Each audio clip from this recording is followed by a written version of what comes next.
Let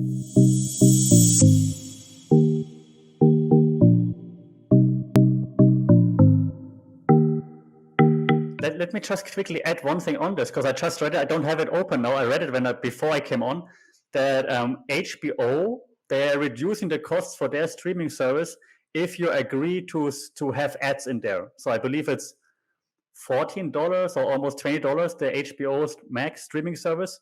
But if you agree to see ads, to watch ads in between, it's less than $10 or something like this. So I think that's That's very actually, interesting.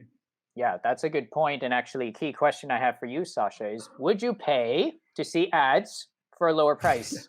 Would you do that? Because I remember that you and I lived in the era where we had to go through commercial breaks. Everyone who lives in this Netflix era doesn't have to do that.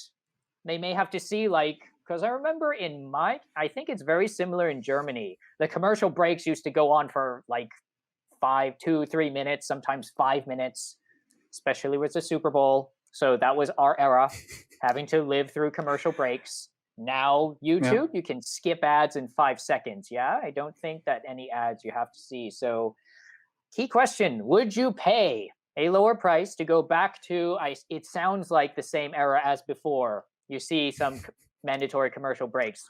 Would you pay to go back to that era just so the media providers can make more money?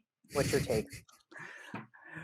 First, yes, we had commercials, lots of commercials in Germany, not as many as in the US broadcast that I saw. I watched the Super Bowl too, I watched the NBA, and it drove me crazy, like seeing the amount of commercials and how often the commercials were in there. So that even though I'm used to commercials, it still was like, wow.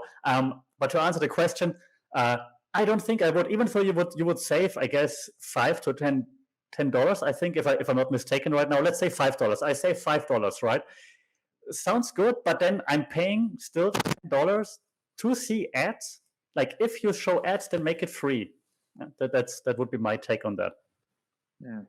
Because that is actually a creative way of trying to generate more revenue, because you have your subscribers paying you, and then you have advertisers who now also can pay for space, and you effectively get both revenue streams there, which we used to think advertising is now dead, but it seems like advertisers are adapting now and trying to find new ways to do it. Though, funnily enough, and I'm sure you can tack onto this, they're doing it through social media, not so much through these media content providers anymore. So whether they feel like their audience is on like HBO or on these content providers, I don't know. Netflix is not going to do ads, I think. I've never seen ads. They seem pretty well content with just getting from their subscribers. But, it does seem safer, yeah, in terms of having both revenue streams. Like, so in case the advertising goes out, you still have the subscribers. And if your subscribers decrease, well, you still maybe have your advertisers. So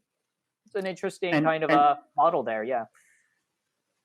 The cool thing is, like, because I mean, you're still a subscriber, you still pay money, and then you see the ads. It means that the subscriber base, they know exactly who those people are, so they can ask for more money from the advertiser. They're going to be like, hey, I can give you a very specific target audience that you wouldn't get on a free platform. On a free platform, it would be just anybody. You don't really know who's watching it. Here, I can tell you exactly demographics and behavior and so on, so they can ask for way more money for those ads. So from a business point of view, super smart. From a, again, user point of view, I don't want to pay to see ads. Yeah.